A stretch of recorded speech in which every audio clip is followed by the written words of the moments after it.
whenever I travel abroad, I pack my own Ugandan foods: milk, millet flour, fruits, legumes, chicken, honey, and plantain bananas, called matok in our language.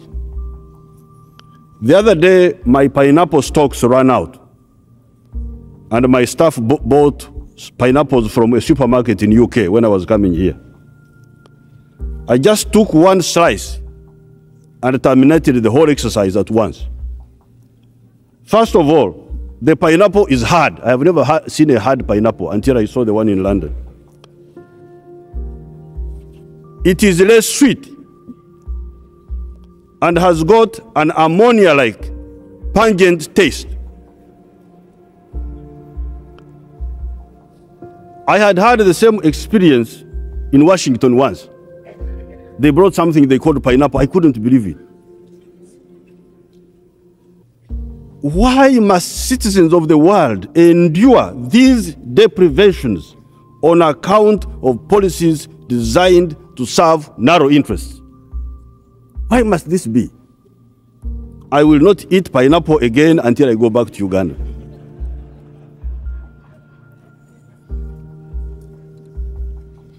With more civilized aims and methods, balanced world development is possible and desirable for everybody, including the OECD citizens who are forced to eat inferior foods and are taxed to protect those poor quality foods against better foods from Africa. The world, therefore, needs to encourage these positive trends in Africa by opening up their markets on a quota-free, tariff-free basis. This will ipso facto force the multinational investors to rush to Africa and invest there. They are already doing so just by the limited movement of AGOA by the Americans. With more civilized aims and methods, balanced world development is possible and desirable for everybody, including the OECD citizens who are forced to eat inferior foods and are taxed to protect those poor quality foods against better foods from Africa.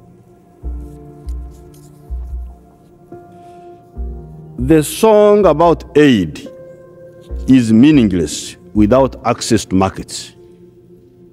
Aid without access to markets is meaningless. All protectionism, especially in the OECD countries, must end. Subsidies to farmers of Europe must end if we are talking of a global village of symbiosis, not parasitism. I commend the American government and President George Bush for the recent AGOA initiative. AGOA means African Growth and Opportunity Act. Although Uganda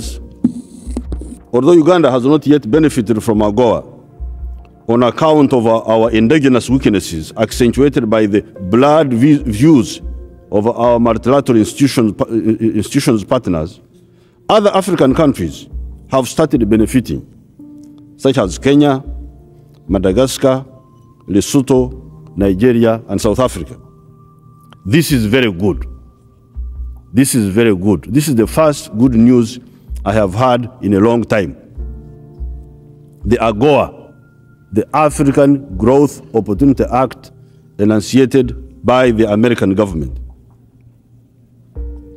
The Americans are at last beginning to address their image as non-parasitic global villagers. The Europeans must catch up with the Americans in rubbing off this uncomplimentary label. Although they have talked about everything but guns going into the European market from Africa, they are still giving subsidies to artificial farmers in Europe. This distorts the trade in agricultural products. As a consequence, out of the United States dollars, 1.2 trillion, that is the value of the global trade in agricultural products, Africa gets on about US dollars 20 billion, if you include the results of the AGOA recently, which is about 2% of the total. So out of the total value of trade in agriculture, Africa gets only 2%. At the same time, the OECD countries are spending United States dollars 361 billion subsidizing artificial farmers of those countries. Yet, these are the countries that evangelize in the name of free trade. The preachers of free trade are practicing incredibly expensive protectionism.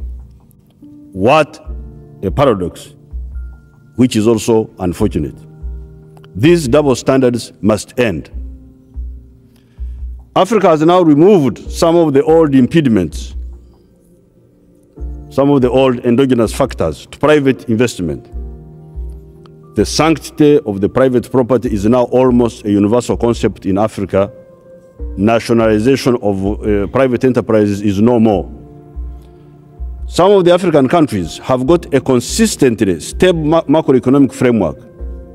Inflation in Uganda now is minus 0.03% as I speak today. The African currencies are now convertible. A large part of Africa is very peaceful, infrastructure is reasonable, and democracy is widely practiced in Africa today.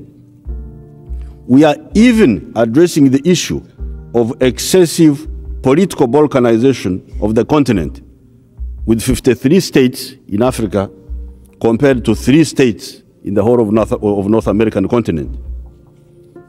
We are handling this in a variety of ways, including economic blocs like SADC in Southern Africa, COMESA in East and Central Africa, and ECOWAS in Western Africa.